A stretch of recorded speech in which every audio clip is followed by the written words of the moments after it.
Hello, ഉഷാരവീന്ദ്രൻ വ്ളോഗിലേക്ക് എല്ലാവർക്കും സ്വാഗതം. ഇന്ന് ഒരു സ്വീറ്റാണ് ഉണ്ടാക്കാൻ പോകുന്നത്. ഡബിൾ കാ മീറ്റ 4 സ്ലൈസ് ബ്രെഡാണ് ഞാൻ എടുത്തിരിക്കുന്നത്. ഇതേപോലെ ചെറിയ കഷ്ണങ്ങളാക്കി മുറിച്ച് വെക്കണം. 2 സ്പൂൺ നെയ്യൊഴിച്ച് ഒരു തവയിൽ ഇത് തിരിച്ചും മറിച്ചും ഇട്ട് ഫ്രൈ ചെയ്തെടുക്കണം. നിങ്ങൾക്ക് വേണമെങ്കിൽ ഇത് ഡീപ്പ് ഫ്രൈ ചെയ്യാം, ഓയിലിലോ നെയ്യിലോ, അത് നിങ്ങളുടെ ഇഷ്ടമാണ്. ഇത് കുറച്ചും കൂടി ഹെൽത്തി ആയിട്ടാണ് ഞാൻ ചെയ്യുന്നത്. ഇതിന് ശേഷം നമുക്ക് ഒരു 1/4 കപ്പ് ഷുഗർ എടുക്കണം. അതിലേക്ക് ഒരു 1.5 കപ്പ് ഒരു കപ്പോളം വെള്ളമൊഴിച്ച് അത് തിളപ്പിക്കണം. അത് പഞ്ചസാര അലിയേണ്ട ആവശ്യമേ ഉള്ളൂ, അല്ലാതെ അത് നൂൽപ്പരുവമാകേണ്ട യാതൊരു ആവശ്യമില്ല. അത്രേ അതിൻ്റെ ആവശ്യമുള്ളൂ. പിന്നെ നമുക്ക് വേണ്ടത് ഒരു ഗ്ലാസ് പാലാണ്. അത് ചൂടാക്കി തണുപ്പത്ത് ആറാൻ വെക്കണം. പിന്നെ ഇതിലേക്ക് അണ്ടിപ്പരിപ്പും കിസ്മിസുമൊക്കെ വറുത്തിടണം. ആദ്യം നമുക്ക് ഇതെല്ലാം പാനിൽ 2 സ്പൂൺ നെയ്യൊഴിച്ച് ഇതെല്ലാം നിരത്തി വെച്ച് ചൂടാക്കാം. അടുപ്പത്ത് പഞ്ചസാരയും വെള്ളവും ഒഴിച്ച് അതും തിളപ്പിക്കാം. അത് തിളച്ച് കഴിഞ്ഞ് കഴിഞ്ഞാൽ നമുക്ക് ഓഫ് ചെയ്തിടാം. ഇതിങ്ങനെ തിരിച്ചും മറിച്ചും ഇട്ട് കുറച്ച് സമയം പിടിക്കും, എന്നാലും കുഴപ്പമൊന്നുമില്ല. നമുക്കിത് കുറച്ച് സമയമെടുത്ത് തന്നെ മറിച്ചിട്ടിട്ട് ചെയ്തേക്കാം. ടേസ്റ്റിന് വ്യത്യാസമൊന്നും ഉണ്ടാവില്ല. നിങ്ങൾക്ക് വേണമെന്നുണ്ടെങ്കിൽ 1 സ്പൂണും കൂടി ഇതിൻ്റെ മേലെ കൂടെ നെയ്യ് ഒഴിക്കാം. ഞാൻ ഓൾറെഡി ഇതിൽ 2 ടീസ്പൂൺ ഒഴിച്ചിട്ടുണ്ട്. ഇനി ഞാൻ മറ്റേ അണ്ടിപ്പരിപ്പും മുന്തിരിങ്ങയൊക്കെ വറുക്കുമ്പോൾ 1 സ്പൂൺ ഉപയോഗിക്കുന്നുണ്ട്. പിന്നെ ലാസ്റ്റ് ഇത് കലർത്തണ നേരത്തും ഞാൻ 1 സ്പൂൺ നെയ്യ് യൂസ് ചെയ്യുന്നുണ്ട്. അപ്പോൾ ഒരു 4 ഏതാണ്ടൊക്കെ അത്രയ്ക്കും ഞാനിതിൽ യൂസ് ചെയ്യുന്നുണ്ട്. അത് ധാരാളമാണ്.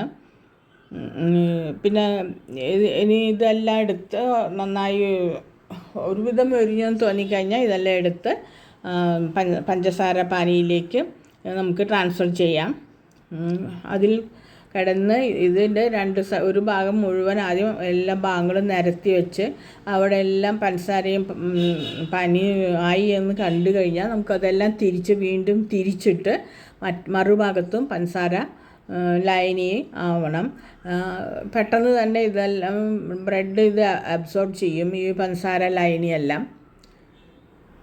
അപ്പോൾ അതുകൊണ്ട് നമുക്കത്ര സമയമൊന്നും എടുക്കില്ല. ഇത് ഫ്രൈ ചെയ്തെടുക്കാൻ മാത്രമാണ് കുറച്ച് സമയമെടുക്കുന്നത്.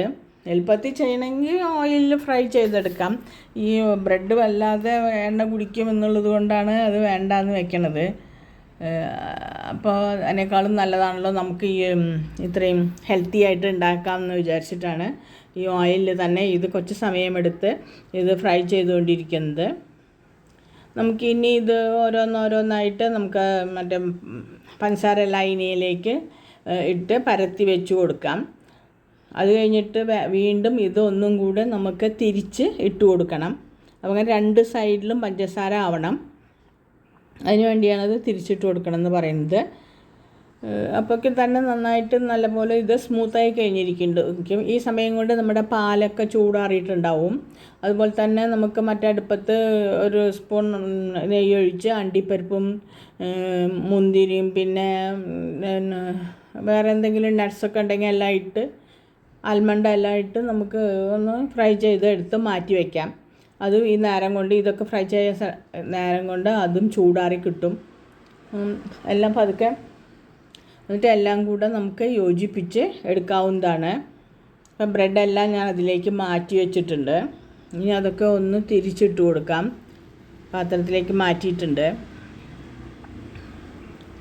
2-4 പീസും കൂടെ ഉള്ളൂ. അതും കൂടെ നന്നായി കഴിഞ്ഞ് കഴിഞ്ഞാൽ എല്ലാം അതിലേക്ക് ട്രാൻസ്ഫർ ചെയ്യാം.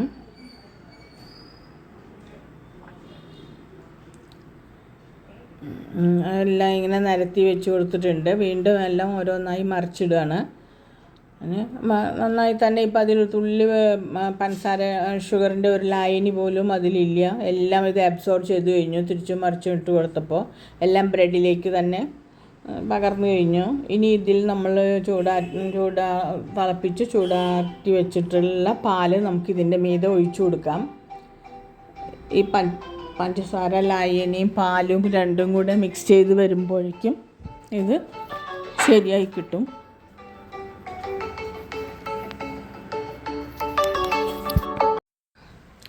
ഇനി നമുക്ക് ഇതിലേക്ക് ബാക്കിയുള്ള പാല് കൂടെ ചേർത്ത് നന്നായിട്ട് യോജിപ്പിക്കുക, എല്ലാവരുടെയും പാല് വരണ വിധത്തിൽ. അതിനുശേഷം നമുക്ക് ഇതിലേക്ക് നമ്മൾ അണ്ടിപ്പരിപ്പും പിന്നെ മുന്തിരിയൊക്കെ കൂടെ വറുത്ത് വെച്ചിട്ടുണ്ടല്ലോ, അതും ഇതിൻ്റെ മുകളിലേക്ക് ചേർക്കാവുന്നതാണ്. ഇനി ഇതിന് ശേഷം നമുക്ക് 1 സ്പൂൺ നെയ്യും കൂടെ ഇതിലേക്ക് ഇട്ടിട്ട് നമുക്കിതെല്ലാം മിക്സ് ചെയ്യാം. മിക്സ് ചെയ്യുമ്പോൾ ഭയങ്കരമായിട്ട് സ്മൂത്തായിട്ടൊന്നും മിക്സ് ചെയ്യേണ്ട. ഇടയ്ക്കിടയ്ക്ക് ഓരോ ചെറിയ ബ്രെഡിൻ്റെ പീസ് നമുക്ക് കഴിക്കാൻ കിട്ടുന്നത് ഒരു ടേസ്റ്റാണ്. അതുകൊണ്ട് ഇത് നന്നായിട്ട് അമർത്തി പാലിനോടും പഞ്ചസാരയൊക്കെ കൂടി ആയതുകൊണ്ട് പെട്ടെന്ന് തന്നെ നമുക്കിത് സ്മൂത്താക്കി എടുക്കാൻ സാധിക്കും. അതുകൊണ്ട് 1 സ്പൂൺ നെയ്യും കൂടെ നമുക്കിതിലേക്ക് ചേർക്കാവുന്നതാണ്. ഇനി ഇതെല്ലാം കൂടെ യോജിപ്പിച്ച് നമുക്ക് ഒരു സെർവിങ് പ്ലേറ്റിലേക്ക് മാറ്റാം. അത് നമുക്ക് ആവശ്യമാണെന്ന് തോന്നിയെങ്കിൽ ഫ്രിഡ്ജിൽ വെച്ച് യൂസ് ചെയ്യാം. അതല്ലെങ്കിൽ ഇപ്പോൾ ഇങ്ങനെ ആയാലും നമുക്ക് യൂസ് ചെയ്യാവുന്നതാണ്. ഇപ്പോൾ നെയ്യും പാലും ഷുഗറും എല്ലാം ഉള്ളതുകൊണ്ട് നമുക്കിത് 1 സ്പൂൺ കൊണ്ടോ അല്ലെങ്കിൽ ഇതുണ്ടെങ്കിലും ഇത് പെട്ടെന്ന് തന്നെ കലർത്തിയെടുക്കാൻ നമുക്ക് കഴിയും. പെട്ടെന്ന് തന്നെ ഇത് മിക്സാവും. ഇനി ഇത് നമുക്കൊരു സെർവിങ് പ്ലേറ്റിലേക്ക് മാറ്റാം. നിങ്ങളുടെ കൈവശം തേനുണ്ടെങ്കിൽ കുറച്ച് തേൻ കൂടെ ഒഴിക്കുന്നത് നല്ലതാണ്. തേൻ ഇട്ട കുറച്ചും കൂടെ ഒരു ടേസ്റ്റ് ഉണ്ടാവും. അത് ഓപ്ഷണലാണ്. നിങ്ങൾക്ക് ഇത് ഇഷ്ടപ്പെട്ടുവെങ്കിൽ എനിക്കൊരു ലൈക്കും ഒരു കമൻറ്റും ഒന്ന് സബ്സ്ക്രൈബ് ചെയ്യാനും മറക്കരുത്. ഇനിയിപ്പോൾ നാളെ വിഷു ആണല്ലോ. എല്ലാവർക്കും ഹാപ്പി വിഷു. ബായ്.